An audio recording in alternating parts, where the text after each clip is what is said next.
To the Byte Pod. I'm Anne Riitho. I today am joined by Thariq Kara, the Byte CEO and co-founder. Tariq, do you want to introduce yourself? Hey everyone, first time on. Pretty pumped to be on with Anne and Tess. And yeah, thanks a lot to Tess for joining us. Great. And yes, we also have Tess Bone, who is an expert in corporate responsibility and ethical sourcing. She brings today a wealth of experience from her time at Tiffany Company, where she worked on responsible sourcing and environmental and social governance goals, in addition to on the company's foundation. Before Tiffany's, Tess worked for a nonprofit which oversaw the implementation of human rights standards in global supply chains. She also spent time in Latin America working in grassroots economic development. And she currently serves as the director of Fontheim International, where she advises global corporations on trade policy, ESG strategy, and the intersection of business and social impact. So, Tess, we're so excited to have you today. Thank you so much for joining us. So excited to be here. Thank you for having me. So, very quickly before we get started, as always, just a bit of background about Byte.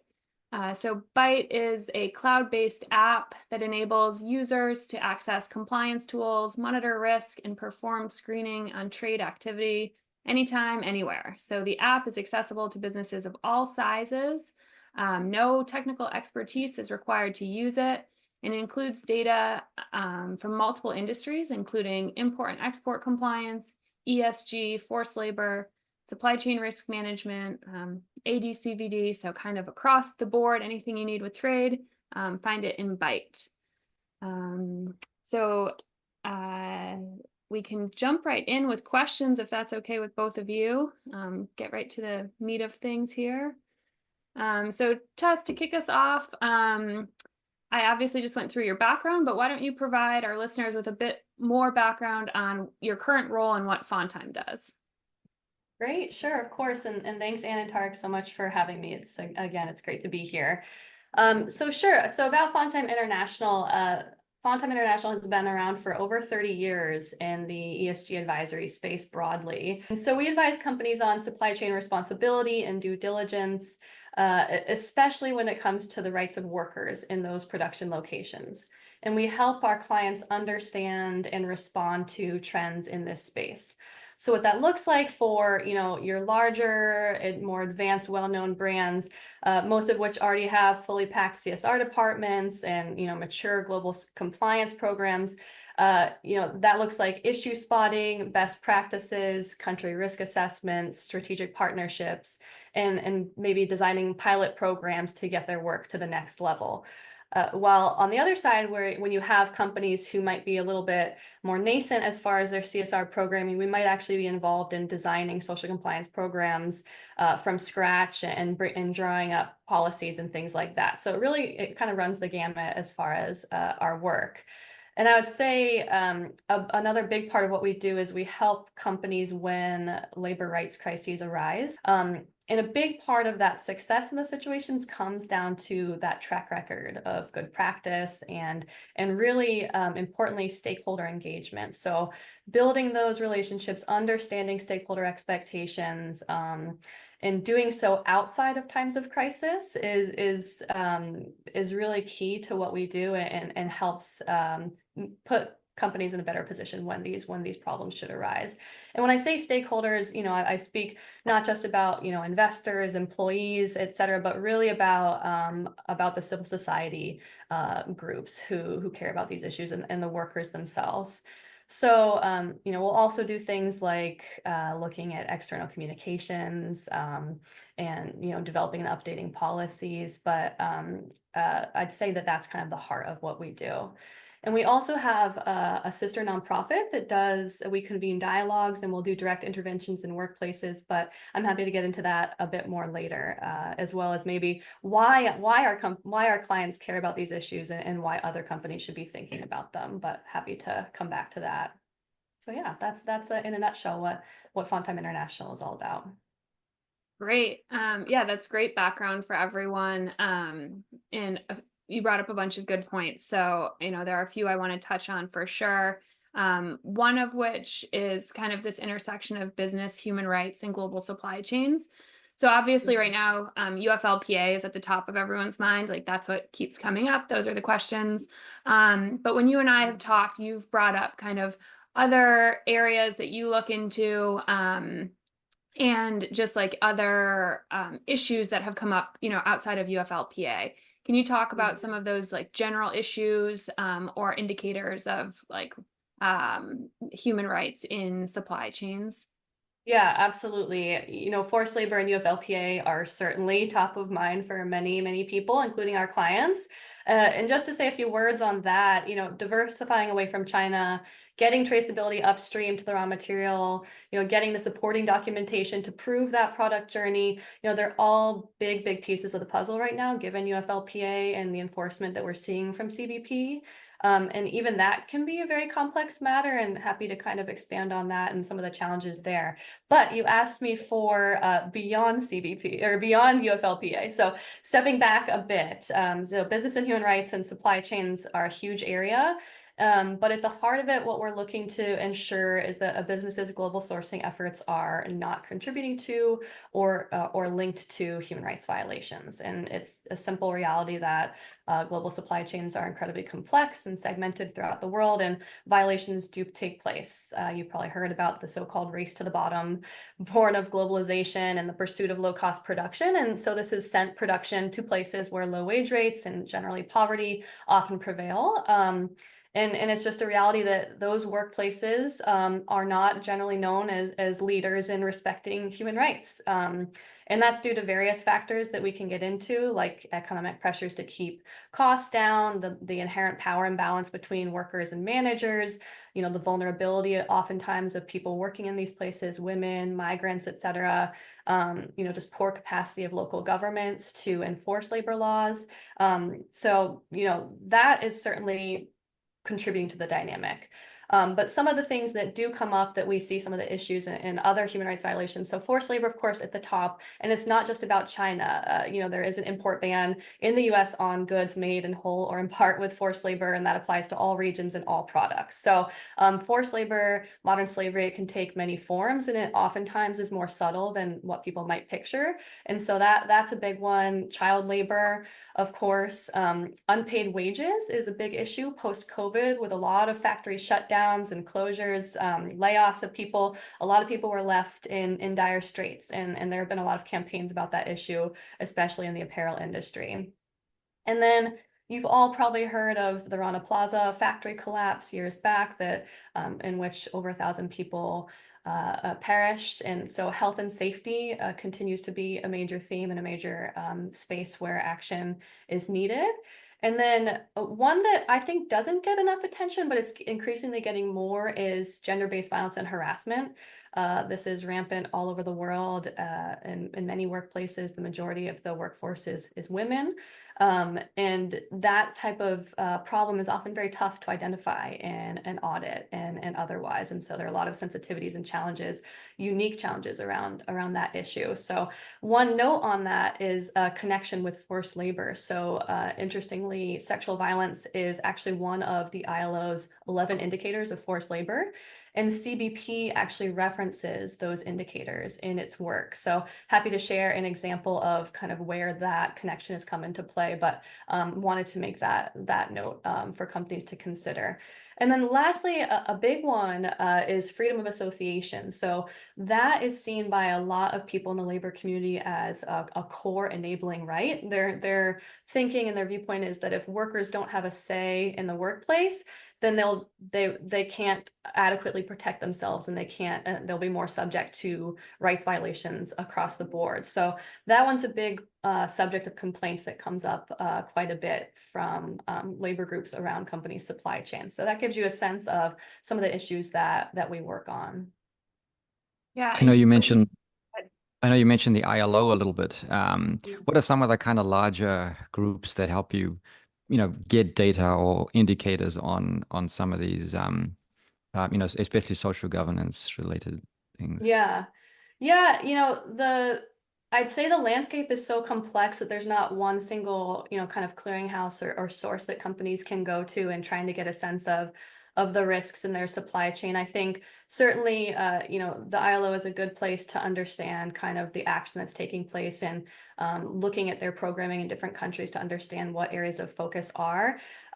I think that, you know, there are a lot of tools out there. You know, there are lots of kind of ranking organizations, even some kind of investor-oriented tools are there to kind of provide data. But I think that what companies are best suited to do is take kind of a more bespoke approach as far as their own supply chain. So really looking at their sourcing countries and delving in deeply on the unique risk profiles of those locations. So you know, things like kind of public reporting. I mean, the US government has reports on locations of child labor.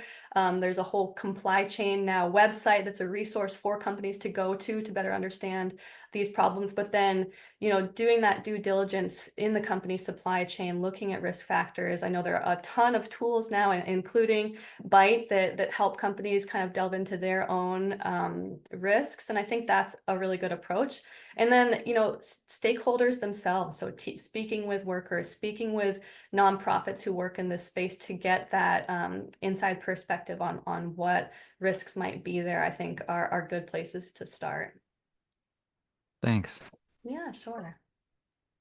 And Tess, you with freedom of association, I know we talked briefly about this, and you mentioned there's maybe like legislation coming out in Europe around that and tying that to the trade community.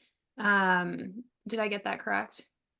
So I think so. There is a big law that was just that just made it through the processes in Europe, the Corporate Sustainability Due Diligence Directive, which looks at the whole set of human rights, actually. So companies will now be expected to be, you know, identifying, monitoring, and remediating human rights impacts throughout their supply chain, all the way from the raw material through to production past point of sale. So kind of the full life cycle of their products, and they'll be responsible for not just understanding the human rights impacts, but taking action to prevent and remediate those. So that's going, now that doesn't apply to all companies around the world. It applies to kind of a set of companies both in Europe and then certain countries abroad who have a certain amount of revenue that they generate in Europe. But that I feel like it's a bit of a bellwether moment where you know, it's simply it's beginning to feel inevitable that increased legislation and increasing expectations on companies are not going away, and that companies are, you know, they are required increasingly to understand their supply chains and be accountable for what goes on there. So yeah. And so freedom of association certainly will be a piece of that. Yeah, and that's great. Kind of hearing what you have seen about legislation. In terms of trade policies, like how have you seen trade policies or even like sustainability and corporate accountability regulation or policy kind of trending over the past however many years? You know, what do you see as trends, and where do you see us going? Yeah. I mean, I think kind of speaking to where we've come and what companies can be expected or are expected to do now. I mean, I like to think of kind of an evolution of both consumer expectations, government expectations, and then even companies' understanding of their own responsibilities is really having shifted a lot in the past couple decades. And, you know, I think about kind of old school CSR, which might be kind of a more philanthropic approach, donating a school, you know, more about community impacts. And that's still a big piece of it. But we've moved on now to kind of a broader conception of CSR, and that partly as a result of things like the anti-sweatshop campaign in the 90s and the blood diamond scandal in the early 2000s, that supply chains have really come into the fore as a huge piece of corporate responsibility. And so, you know, social audits I mentioned, those are somewhat contentious. Many people say these are not sufficient. And of course, nothing is a silver bullet, but I think they are an important tool, and they've really established themselves as a core piece of a lot of the responsibility. But today we've moved on to really mature in-house CSR departments, third-party programs for you know, social audits and supply chain oversight, grievance mechanisms, the use of tech for things like traceability and transparency, isotope testing, things like that to identify the origin of the materials that are going into products. And so, you know, as far as kind of the broader landscape of trade policy and kind of the forces in on companies, I think investors are playing an increased role. So responsible investors, ESG criteria, even activist investors taking action on ESG issues. That's a big piece now. The legislation, so we talked about the EU CSDDD, it's called, but we also have, of course, the Tariff Act in the United States and UFLPA, so forced labor issues. And then, you know, the EU's digital product passport, that's not coming down for a few years. And I haven't delved into that in detail, but that will really be about, you know, a product having available the whole journey and all the components and things like environmental impact at your fingertips as a consumer. So, you know, these requirements are really shifting. And there are a lot of country specific laws, right? And we don't have to get into those now, but if you're curious, can describe some of them, but around these issues. And then actually kind of to your trade question, so trade agreements have now, you know, we've seen them more as a vehicle for enforcing expectations, like AGOA, for example, the African Growth and Opportunity Act has human rights provisions and criteria built into it for countries to participate and remain eligible.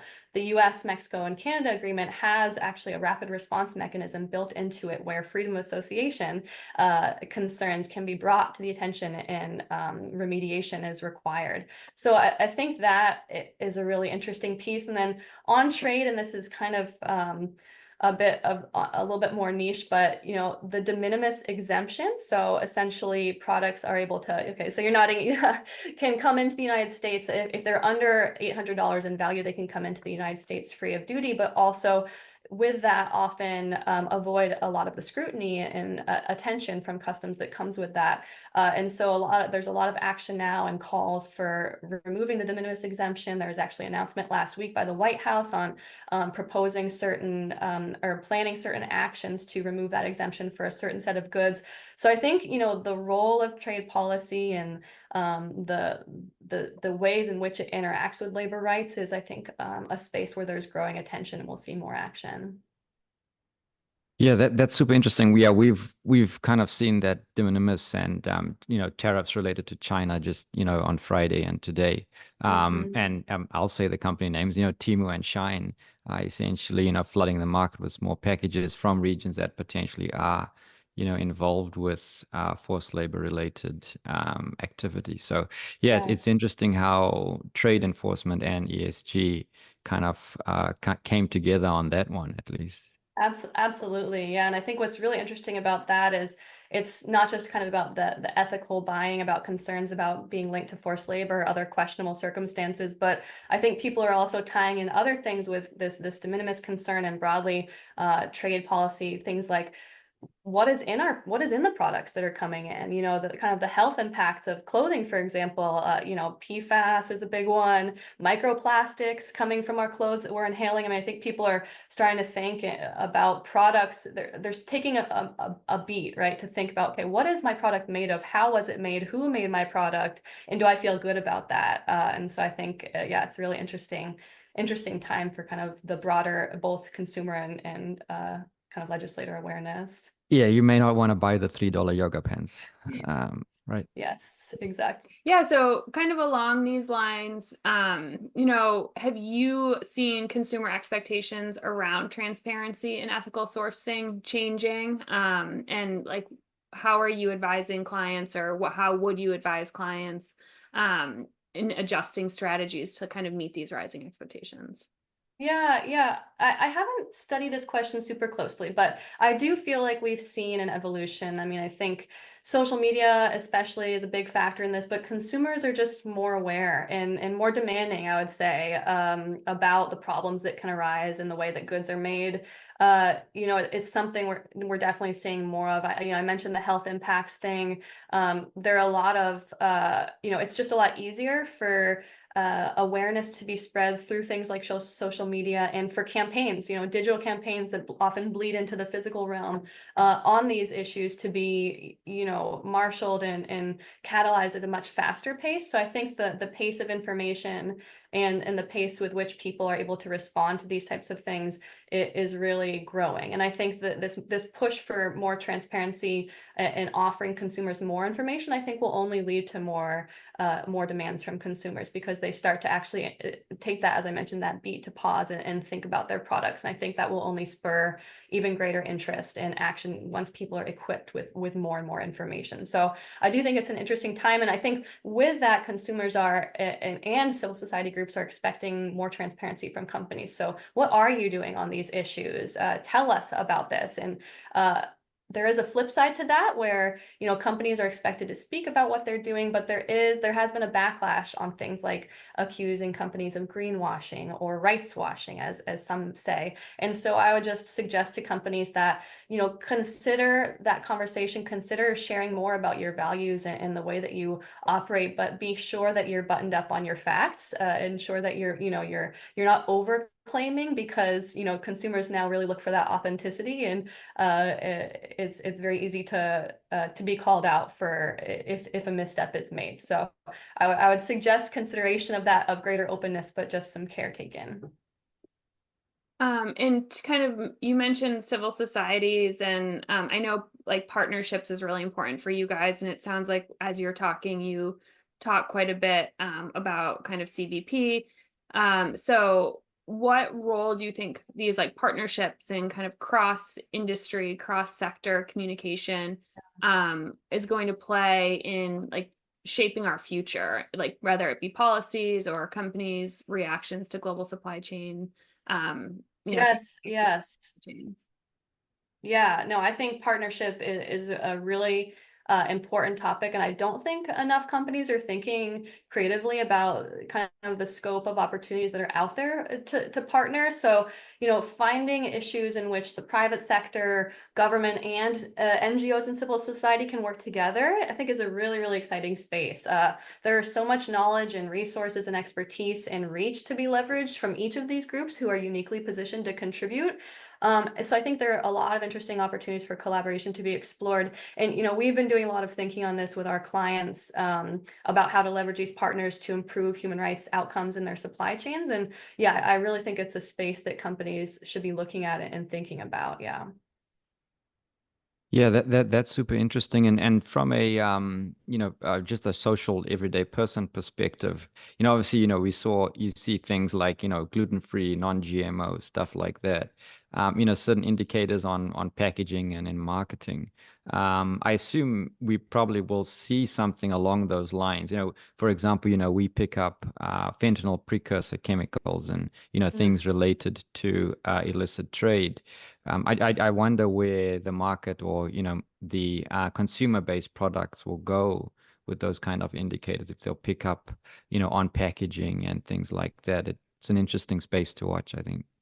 Yeah, absolutely agree. And I think consumers are just getting more sophisticated and more able to, I think, manage and take in that information, and think about those indicators in a sophisticated way. And I think people lack kind of at the product level. I think people lack that information, and it's not very easy to get. And so I think the more that's offered, the more we'll see a lot of interesting kind of leveraging the capacities of consumers to take that information and do what they will with it.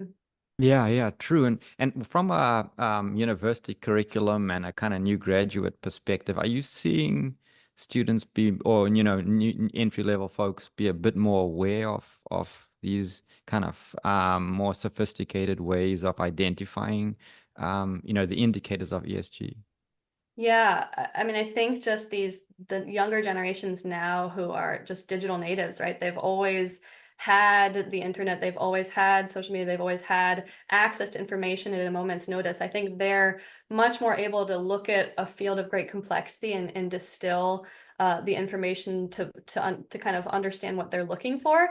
I will say, I think that we have really, really discerning consumers and really, really discerning young people, especially. But then we also have trends like these social media hauls, where people will get a whole load from these ultra fast fashion companies and do a little presentation on all the cheap clothing that they got. So I mean, I certainly think that they're kind of their counter forces as well. But I am hopeful for, because I do think there's a lot more interest in amongst the younger generations in these issues and what action they can take. I mean, even just the fact that something like a CSR as a profession, 20 years ago, that wasn't a career field that as you're looking forward to your life that you could even consider. And so now just the fact that these issues are out there, that they have they have academic research around, there are, fields of professionals in this space, there are, university courses on these issues. I think that just bodes really well for even greater advances in this space. Great. And just taking a step back, Tess, you just said something that reminded me of something else I wanted to ask you. It has escaped me right now. So I'm just going to go on to my next question and hopefully it'll come back to me. But I know we've talked a lot about, just like the digitization of things, and, the conversation we were just having was reminding me of like that there's like an app that you can like scan your product and, see if the chemicals are good for you or not good for you, or like if the product should be washed off or not washed off. And Thariq, your question kind of made me think like, will there be something like that, but like indicators of, trade in the just something interesting to think about. From like a corporate perspective, do you see kind of incorporation of these digital tools and technologies? I know you mentioned like you advise that people should have them, but do you see that companies are like readily interested in like hopping on that technology bandwagon? And what's the feedback you're getting? Yeah, I think absolutely. I mean, the nature of global supply chains is such that you might have hundreds or even thousands of suppliers, especially if you're looking up, further past tier one, and it's just impossible to, manage all of this information and do so kind of without the use of technology. I mean, I think data and information and the quickness with which it changes, it just necessitates the use of digital tools. And so, a lot of our clients are already using, online platforms and digital tools to manage things like their audit results and reporting on the situations in their supply chains. And I think, now with this greater push for traceability, companies are really taking seriously, okay, what does that look like? What are the tools that I need to have that product journey and to back it up, to not just know who my suppliers are, but to have proof of, each product, the journey it takes, and to be able to present that proof. So I think, those are two spaces in which companies, I think, have already, really started to take the journey. I do think that there's a lot of potential on kind of risk identification and flagging. And, I know that that's something that you all do. And I would say my one caveat to kind of the embrace of tech is that you do need kind of a human piece to it as well. And I know that that's what you all pair kind of the digital risk flagging with human-led investigations. And I do think that you need that element. You can't just push everything off to your AI or what have you and, assume that you're all good. I think you need to have that additional layer of oversight and make sure that everything is working. I mean, one important piece is, you might have all of the traceability, you might have all of the knowledge, but that doesn't change what's going on the ground. And so, I think it's important to remember that the responsibility still stays with us, and we need to ensure that we're getting to the outcomes that we're using these tools for. But I do think that blockchain and other traceability tools are really exciting, and things like I mentioned the isotope testing, and there's a new way in which cotton, for example, can be, there are genetic markers that can be placed early in production that can travel with the cotton through the rest of its journey. So there's a lot of really exciting advancement around the ways in which tech can assist this process. But I do think we have to remember the kind of the human element. It can't go away. But having said that, the less we know, the less we're able to take action. So to the extent that new tech is bringing new light into these issues and into supply chains that maybe before really opaque and we didn't really even know what was going on there, I think that's incredibly important, and it's on all of us to act on that information. Yeah, that's super interesting, especially the isotope thing. And I wonder, there's a lot of companies doing that visualization and geospatial mapping. I'm sure that's an interesting angle. Yeah. for them. And the AI is yeah, I cringe when I see AI marketing these days. But I think the term we're looking at, or kind of zoning in on a bit more, is automation. Okay. Yeah. Yeah. And that includes the human in the loop at certain stages. There's AI, and then there's the actual process, and understanding the return on investment. Just because it's AI doesn't mean you'll get a return on your process. And at the end of the day, compliance is a tricky space from a cost perspective, right? It's hard to get a value on whether you're getting a return on your investment from a compliance tool perspective. So yeah, Right. it's very important for organizations, I think, to do the work to understand how the tools fit into their process versus how the process can fit with the tools. Absolutely, absolutely, totally agree with you. And yeah, I like that. I think, yeah, automation with the human element there is a really helpful framing. The return on investment, and why should we even be doing this? Why should we care? And I think there's more kind of hard data around the importance of this. I mean, why our clients care about this. There's consumer trust in the brand, which is priceless. Reputation for retail brands that are consumer facing, that's priceless. And then you have legal risks, customs and import risks, and then there's productivity and just the operational concerns. And even if it's not your own production, if your suppliers are not able to make deadlines, or if costs are going up because things are disrupted at the workplace because the dynamics there are toxic, then that's all going to hit your bottom line. And of course, it's also the right thing to do. And we find a lot of our companies, this narrative of the big bad guy is not true. It's not really what I've seen. I think so many companies are trying, and they don't want to be laggards in human rights issues. And what companies need is the guidance and tools and resources to meet their human rights obligations. And I think that's easier said than done, and will be an ongoing process. But I think with legislation, companies react to laws, and so I think that's I think that's an easier story to tell to a lot of companies as far as why they should act on these issues. But I do really believe that there is a really strong business case to be made for proactive and really deep work on human rights and supply chain issues. And Tess, one question that comes up a lot when we're talking with customers is, what do we do if we find something? Yeah. Call Tess, but also, what's your free advice that you can give people? Yeah. And I think, don't be afraid of finding problems. I think if you're